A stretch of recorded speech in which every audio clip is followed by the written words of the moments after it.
Testing. Wow. Where do we go from here? Chaos Soul community. We are reading one page at a time. We're reading daily.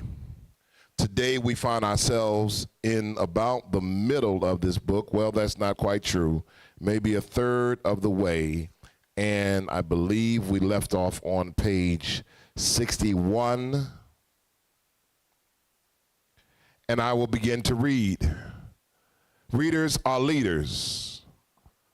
I am attempting to plant the seed of revolution in your mind, in your spirit. If you read a book today, you will manifest that book 5 years from today. If you read and digest a book in your mind and your heart, in 5 years, you will put that book into practice, maybe sooner. I am planting seeds of revolution.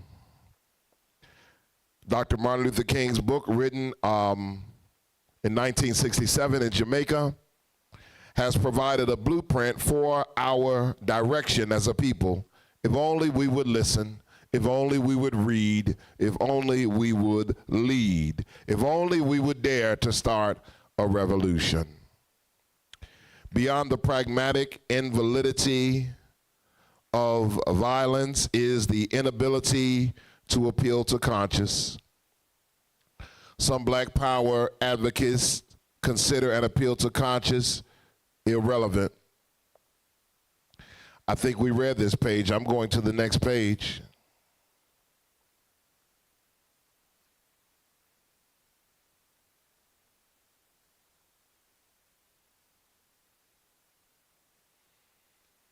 Well, we'll get 2 pages. A Black Power component said to me not long ago, to hell with conscience and morality. We want power, but power and morality must go together, implementing, fulfilling, and ennobling each other.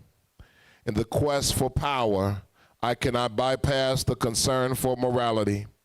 I refuse to be driven to a Machiavellian cynicism with respect to power. Power at its best is the right use of strength. The words of Alfred the Great are still true. Power is never good unless he who has it is good. Nonviolence is power, but it is the right and the good use of power. Constructively, it can serve the white man as well as the Negro. Racial segregation is buttressed by the irrational fears as loss of preferred economic privilege, altered by social status, intermarriage, and adjustment to new situations.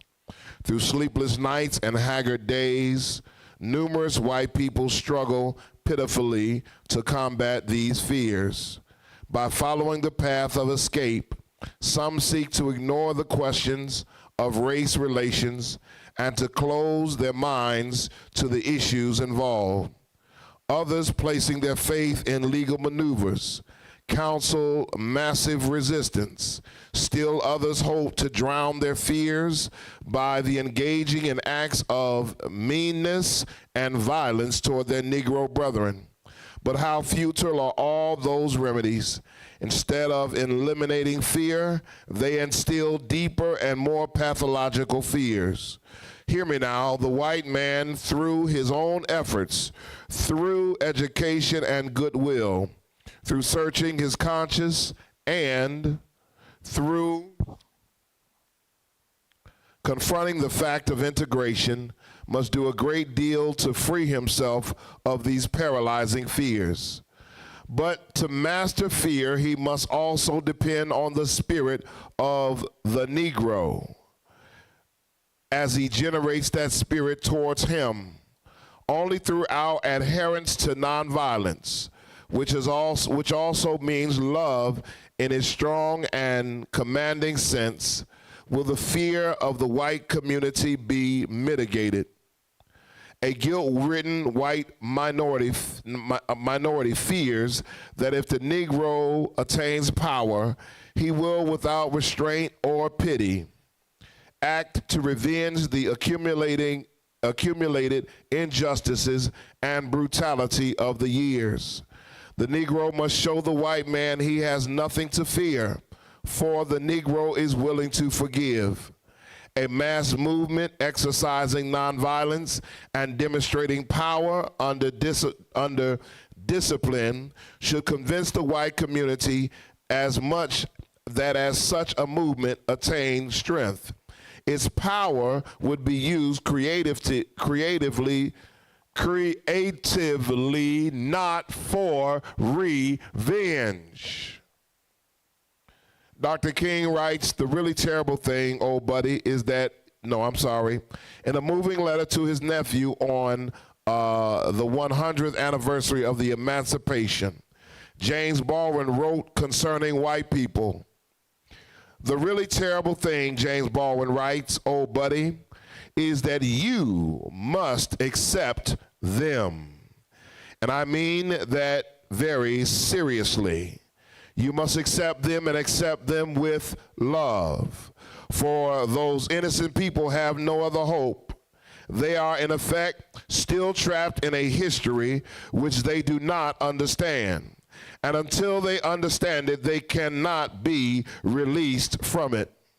They have had to believe for many years and for innumerable reasons that black men are inferior to white men. Many of them indeed know better, but as you will discover, people find it very difficult to act on what they know. To act is to be committed. To be committed is to be in danger. In this case, the danger in the minds of most white Americans is the loss of their identity. But these men are your brothers, your love, your lost younger brothers. And if the word integration means anything, this is what it means, that we with love shall force our brothers to see themselves as they are, to cease fleeing from reality and begin to change it. Lord have mercy. Talk, James Baldwin, talk. The problem with hatred and violence is that they intensify the fears of the white majority and leave them less ashamed of their prejudices toward Negroes. In the guilt and confession confronting our society, violence only adds to the chaos. It deepens the brutality of the oppressor and increases the bitterness of the oppressed. Violence is the antithesis of creativity and wholeness. Man, I like that. I like that. I got to underline that. Lord, have mercy. Violence is the antithesis of creativity and wholeness. That means that there is a mandate. If violence is your language, your love language, there is a mandate commanded by your own mouth to remain poor forever. Wow. It destroys the community and makes brotherhood impossible. My friend John Killens recently wrote in the Negro Digest, integration comes from liberation. A slave cannot integrate with his master. In the whole history of revolts and revolutions and integration, integration has never been the main slogan of the revolution. The oppressed fights to free himself from the oppressor, not to integrate with him. Integration is the step after freedom, when the freed man makes up his mind as to whether he wishes to integrate with his former master. At first glance, this sounds very good, but after reflection, one has to face some inescapable facts about the Negro and American life. This is a multiracial nation. Lord have mercy, like it or not. like it or not, like it or not, this is a multicultural nation, and everyone is mixed with something. None of us are a pure race. Therefore, deal with it. Look out, Dr. King. I'm sorry. That last piece was my own commentary. This is a multicultural nation where all groups are dependent on each other, whether they want to recognize it or not. Go ahead, Dr. King.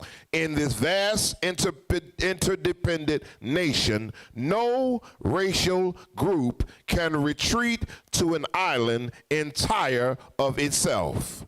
The phenomena of integration and liberation cannot be as neatly divided as Killings would have it. I know some folk got excited when I read about Killings, but the reality is that we don't live in that world. We live in an integrated world. Even our families are integrated. What are we going to do? Divide our families up? Light skins against the dark skins, Asians against the blacks, Spanish against the other Europeans? Lord have mercy. Finally, then, friends, there is no theoretical or sociological divorce between liberation and integration. In our kind of society, liberation cannot come without integration, and integration cannot come without liberation. I speak here of the integration in both the ethical and the political sense. And on one hand, integration is true intergroup, interpersonal living. And on the other hand, it is the mutual sharing of power. I cannot see how the Negro will be totally liberated from the crushing weight of a poor education, squalid housing, and economic strangulation until he is integrated with power in every level of American life. I'm going to stop there.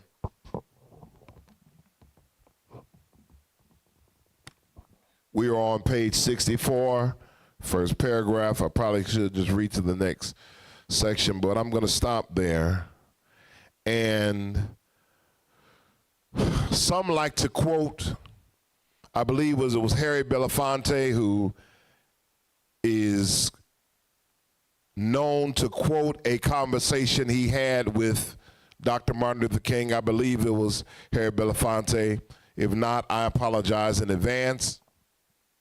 But the quote says that Dr. King said that he feared that he had made a mistake and that integration was like inviting his people into a burning house.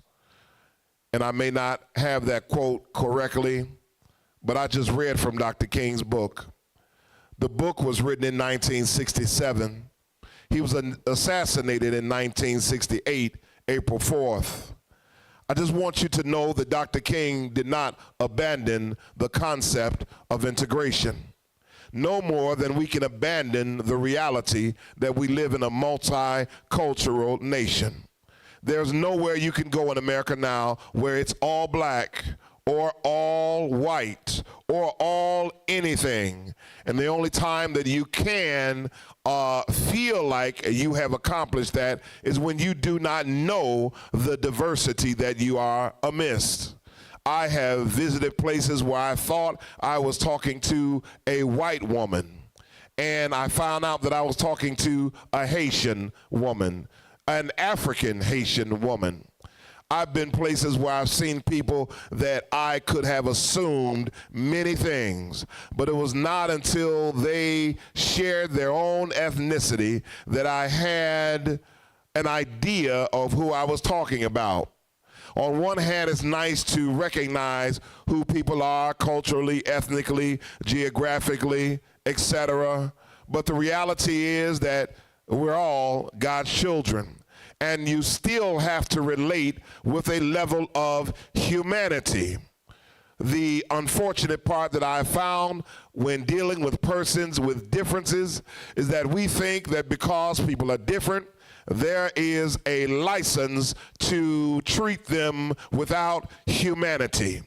There is no such license. There is no such reality that there's some place on this world where you can go and everyone is just like you. I would suggest that you get over it.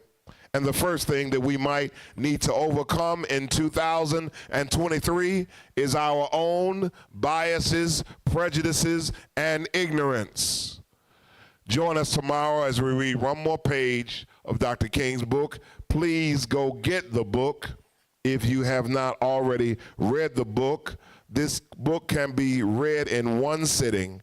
In one sitting, this book can be read. God bless you. May he keep you. May his countenance shine upon you. Readers are leaders. Start a revolution in your mind. Start a revolution in your mind.